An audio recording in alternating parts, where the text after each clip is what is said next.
Who is buried at the Tower of London? Part 1. Princes in the Tower and Victims of Henry VIII. Thank you to Rocket Money for sponsoring this video. For nearly 1,000 years, the Tower of London has been the site of the bloody executions of some of England's most famous historic figures. And many of them were buried here, never to escape the place where they met their tragic fate.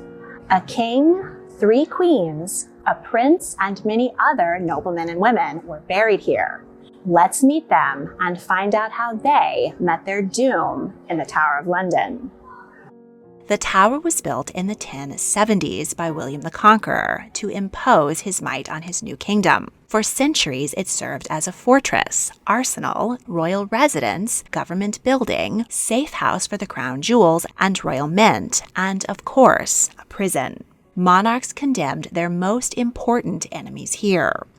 Only the noblest of traitors had the honor of dying at the tower. Most were beheaded, though a few were hanged or even burned at the stake. Their deaths occurred just outside the wall on Tower Hill, where the public could watch. Being jeered at by an angry mob must have made for horrendous final moments. While medieval peasants loved to watch an execution, there was another public spectacle they associated even more with the tower: coronations. Monarchs spent the night before they were crowned in the sumptuous royal apartments. In the morning, they would ride in a dazzling parade through the decorated streets of Westminster. Ironically, it was the waiting for this happy event that led to the tower's first royal murders and burials. King Edward V and Prince Richard, Duke of York, were the only surviving sons of Edward IV. For decades, their family had been embroiled in a bloody conflict over the throne, known as the Wars of the Roses. Edward IV died suddenly and left the throne to his 12-year-old son. At such a young age, he didn't stand a chance against his scheming relatives. His uncle Richard was appointed regent and escorted the boy king and his younger brother to the tower in preparation for the coronation. But Richard kept finding excuses to postpone the event. Instead, he found a priest who swore that Edward IV's marriage had been unlawful, thus making young King Edward illegitimate. His uncle had himself declared King Richard III. Throughout that summer, the princes, Edward XII and Richard IX, were occasionally seen playing on the battlements. But by August, they disappeared for good. It's not completely clear what happened to them, though it seems likely that they were murdered on their uncle's orders. In the 1600s, workmen in the tower discovered the skeletons of 2 children under a stairwell. The bones were placed in an urn in Westminster Abbey. The urn was opened in 1933, and it was discovered that the skeletons were incomplete, and some of the bones were from an animal. In 1789, workmen at St. George's Chapel in Windsor accidentally broke into the vault of Edward IV and Elizabeth Woodville. They discovered the coffins of 2 children who may have been the lost princes, buried with their parents for all those years. As DNA and forensic science have advanced, there have been numerous requests to examine both sets of remains, but the church and the royal family have not allowed it. However, King Charles III, himself an amateur archaeologist, has expressed interest in allowing the case to be reopened. So perhaps this royal mystery will soon be solved. Richard III didn't get to enjoy his ill-gotten crown for long. He was killed in battle, and Henry Tudor took the throne. His son, the fearsome and tyrannical Henry VIII, sent by far the most people to their deaths on Tower Hill. Behind me is the Royal Chapel of St. Peter ad Vicula. There has been a place of worship here since the tower was built in the 1070s. However, when the medieval building burned down, this one was built early in the reign of King Henry VIII. It is appropriately named St. Peter ad Vicula, Latin for St. Peter in chains, based on the biblical story of St. Peter the Apostle, who was imprisoned by King Herod and later set free by an angel. Surely many of the prisoners here at the tower prayed that they also would be set free miraculously. But unfortunately, many of them came to their deaths here and were buried under the floor of this very chapel. Despite the many royals interred here, the most impressive tombs belong to the jailers. John Holland, Duke of Exeter, was a constable of the Tower who died in 1447. Sir Richard Cholmondeley and his wife Elizabeth have a tomb here, but they were actually buried in a different church. Perhaps he didn't fancy spending eternity with his prisoners. Sir Richard Blount and his son, Sir Michael, were Tudor Tower lieutenants who escorted many prisoners to the scaffold. But the first prisoner laid to rest in the chapel was Gerald FitzGerald, 9th Earl of Kildare. He was an Irish lord and a childhood friend of Henry VII's son, Arthur, Prince of Wales. When the prince died at 15, Gerald was the principal mourner at his funeral. In Ireland, he got into a violent feud with the Earl of Ormond. Henry VIII warned him to make peace, but the raids continued. Gerald was shot and lost the use of his limbs and speech. He was carried back to England and locked up in the Tower, where he died at 46. Gerald was laid to rest under the floor of the chapel. But, as with most of the non-royal prisoners buried here, the exact location of his grave was not recorded and is not known today. Thomas More was a commoner with a keen intellect who climbed the ranks to the king's Privy Council. He wrote Utopia about an ideal government. Henry VIII decided to get an annulment from his wife Catherine of Aragon, who failed to bear him a male heir. But his Lord Chancellor, Cardinal Wolsey, was not able to get the Pope to sign off. The furious king ordered his arrest, and he died on his way to the Tower. More replaced Wolsey, but he was in a dangerous position and had many enemies, including the king's new love interest, Anne Boleyn. Henry finally decided to end his marriage by splitting with Rome and forming a new Protestant Church of England. But More, a devout Catholic, refused to swear the oath of supremacy, acknowledging Henry as the head of the church. Henry allowed him to resign, but when More snubbed Anne by not attending her coronation, the king was livid. More's judges, which included Anne's father and brother, sentenced him to be hanged, drawn, and quartered. But the king commuted the sentence to just beheading. On the way to the scaffold, Thomas's daughter Margaret bid him farewell. His final words were, "I die the king's servant, but God's first." His body was buried under the chapel, while his head was spiked on Tower Bridge for a month. This was a common practice, as it was believed that if a person's whole body was not buried in hallowed Christian ground, they would not be able to enter heaven. Margaret rescued her father's head, which was later buried with her. Thomas More has been canonized as a Catholic saint. There is a shrine to Thomas More in the crypt under the chapel, which is not open to the public. Cardinal John Fisher was also beheaded for refusing to swear the oath of supremacy. With no family to claim it, his head was thrown into the Thames. Queen Anne Boleyn was Henry VIII's second wife. She disappointed the king by giving birth to a daughter and then miscarrying his long-awaited male heir. The king's new right-hand man, Thomas Cromwell, tortured a court musician, Mark Smeaton, into confessing to being the queen's lover. He named 4 other men, including Anne's own brother, George. The queen pleaded her innocence, but Henry was done with her. As she was a queen, Anne was not subjected to the jeers of the crowd on Tower Hill. Instead, she was brought here to Tower Green, inside the Tower of London, for her execution. The punishment for her crime was burning at the stake. But Henry, ever generous, hired a swordsman from France who would take her head off cleanly with a single swing, much less painful than a clumsy axe. On the scaffold, Anne gave a speech and knelt before the swordsman with dignity. As she whispered, "Jesu, receive my soul. O Lord God, have pity on my soul," the headsman crept up behind her and removed her head with a single swing. Anne's ladies placed her body and head into an arrow box, and she was buried inside the chapel.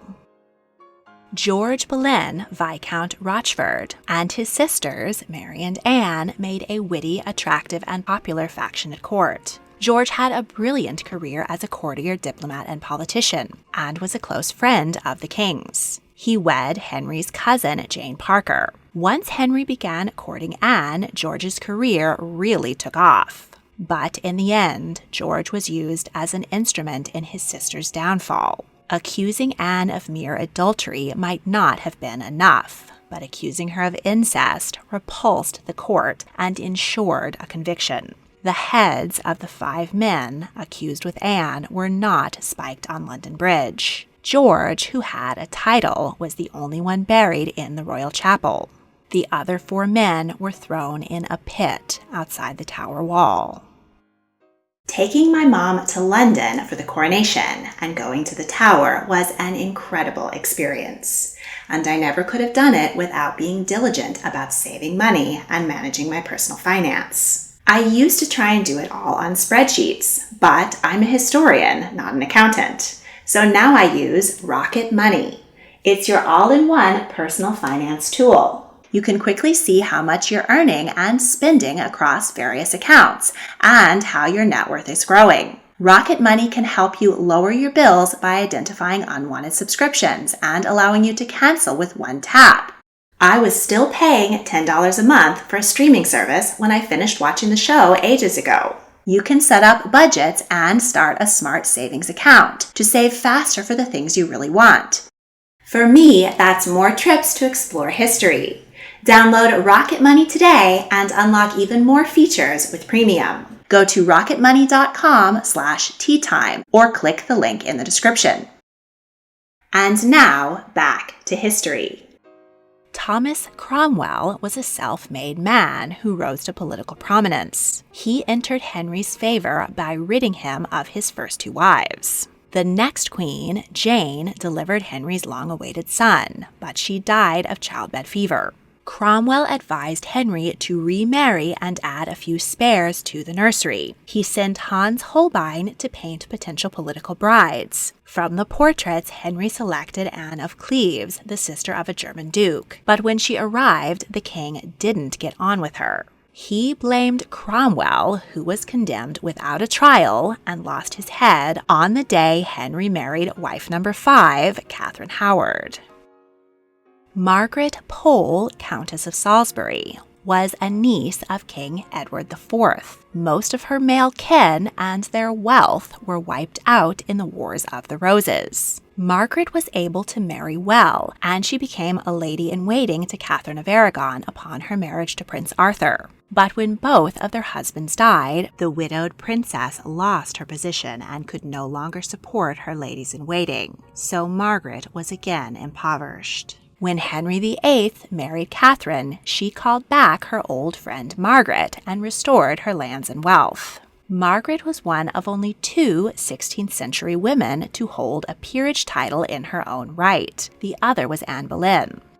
She was governess to Queen Catherine's only child, Princess Mary, and became a second mother to her. When Mary was 17, her father divorced her mother and declared her illegitimate. Margaret begged the king to allow her to remain with the princess, but she was sent away. Meanwhile, her son Reginald, now a cardinal, was in Europe speaking against Henry's reformation of the church and trying to stir up an invasion of England to put Mary on the throne. Henry tried to have Reginald assassinated, but as he was out of the country, he arrested his mother instead. When the 67-year-old Grand Dame was instructed to lay her head on the block, she exclaimed, "So should traitors do, and I am none." She ran, and the executioner chased her, bludgeoning her with the axe. Margaret was finally brought down after several excruciating blows. Queen Catherine Howard was Henry VIII's 5th wife. She was only 16 when the now old, overweight, and grumpy king wed her. Catherine was blackmailed by a former confidant who knew that she was not a virgin, having been molested by her music teacher years earlier. Worse, she was actively carrying out an affair which she may have been coerced into. When Henry was informed of her adultery, he ordered her arrest. Anguished, the queen tried to run to her husband to beg his mercy, but he refused to see her. Her former abuser, Francis Durham, and current lover, Thomas Culpeper, were both executed. Culpeper was a nobleman and got the axe, while Durham, a commoner, was hanged, drawn, and quartered. The barge that carried Catherine to the Tower of London passed under the bridge where the men's heads were spiked. The night before her death, Catherine requested that the block be brought to her room so she could practice laying her head upon it. In the morning, she was pale but composed as she mounted the scaffold. Jane Boleyn, Viscountess Rochford, was the wife of George Boleyn. The marriage was unhappy. George had a reputation as a womanizer, and the couple never had children. Jane has been vilified as a jealous wife who gave evidence against her husband and sister-in-law. But records of the trial show that this was not the case. Jane was actually left destitute by her husband's fall. She begged Cromwell to help her, and he secured her a place as a lady-in-waiting to Jane Seymour in exchange for being his spy. Next, she served Anne of Cleves and gave evidence that the royal marriage had not been consummated, allowing Henry to divorce her.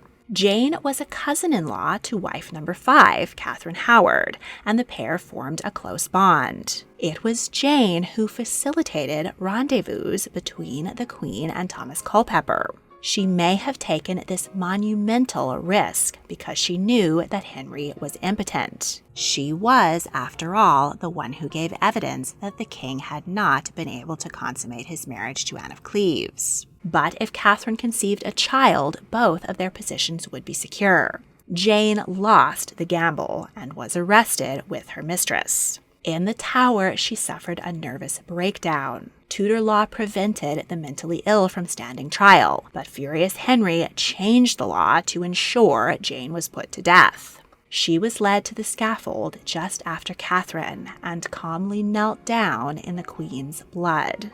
Jane was laid in the chapel with her husband and 2 of the 5 queens she had served. We're on Tower Green. This is where the high status, especially the women prisoners, were executed.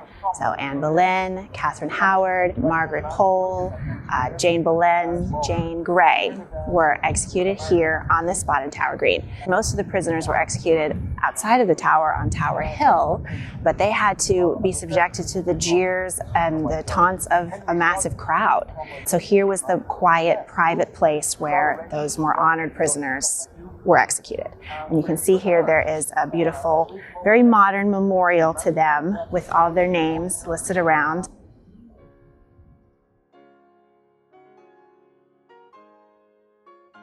In 1876, the chapel of St. Peter ad Vicula was in terrible shape. It was about to collapse and the floor under the altar had to be dug up. Queen Victoria insisted that the remains be treated with the utmost care and respect, and she sent Dr. Frederick Moat to carefully identify the remains.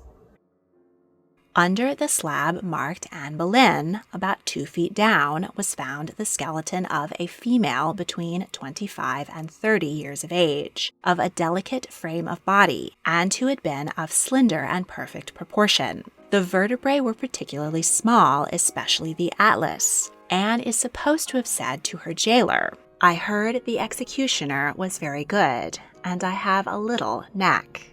The bones of the head indicate a well-formed round skull with an intellectual forehead, straight orbital ridges, large eyes, oval face, and rather square, full chin. The remains of the vertebra and the bones of the lower limbs indicate a well-formed woman of middle height, between 5 foot and 5'3". The hand and feet bones were delicate and well-shaped, with tapered fingers and a narrow foot. Both Anne and her daughter Queen Elizabeth were noted for their long, elegant fingers. Note, too, there is no mention of Queen Anne having 6 fingers, despite the rumors. Anne's brother George was supposed to have been buried next to her, but he was not found. Close to Anne were found the bones of 2 other men. It was said that 2 dukes were buried between 2 queens. Dr. Moat confirmed that one set belonged to a tall and broad man of about 50 years, and concluded that this was Edward Seymour, Duke of Somerset, and the other belonged to a large man about 6 feet in height and aged about 50 years, believed to be John Dudley, Duke of Northumberland. We'll meet both of them in part 2. Catherine Howard should have been next, but her remains were not discovered. Because she was still a teenager, her bones had not yet fully hardened. Lime was often placed over bodies to reduce the stench of decay. The caustic chemical likely turned the young queen's bones to dust, further erasing her from history. Next, 2 more women were discovered. The first, around 40 years of age, was likely Jane Boleyn. The second, a woman of considerably advanced age who had been of above-average height, was probably Lady Margaret Pole, Countess of Salisbury. The excavated remains were soldered into lead coffins, each with an engraved nameplate. They were placed back under the floor in the spots where they had originally been found, and a new stone floor was placed over them. Engraved markers were placed in the floor to commemorate those buried below, though they don't match the exact spots where the bodies are recorded as being buried. A plaque was placed by the door listing nearly all the famous people buried in the chapel, though it neglects to record Jane Boleyn, Viscountess Rochford, and a few others. Several other notable Tudors, including Guilford Dudley, Lady Jane Grey, and the Earl of Essex, were buried on the west side of the chancel, but because work was not carried out there, their remains still haven't been studied. Just outside the Tower of London, on Tower Hill, is the spot where scaffolding was once erected for hangings and beheadings. Here there is a memorial which reads, "To commemorate the tragic history and in many cases the martyrdom of those who, for the sake of their faith, country, or ideals, staked their lives and lost." On this site, more than 125 were put to death, the names of some of whom are recorded here. Many of these victims of the Tower were not returned to St. Peter ad Vicula for burial, but found their final rest elsewhere, beyond the Tower walls. Jane Boleyn was the last person Henry VIII buried in St. Peter ad Vicula. He died 5 years later and passed the throne on to his son, Edward VI. But his Tudor children and their Stuart and Georgian successors still had plenty of skeletons to hide here. In next week's episode, we'll meet the 9 Days Queen, 2 illegitimate sons of kings, one of whom tried to seize the throne, the most hated judge in England, and many more, all buried in the Tower of London. Want even more tea on history? Check out the History Tea Time podcast. You can now follow History Tea Time on Facebook, Instagram, and TikTok. Don't want to wait to see the next episode? Patrons get exclusive early access to all of my multi-part series. If you would like to join my Patreon and help me make more fascinating videos, click on the link in the description. Thank you for watching.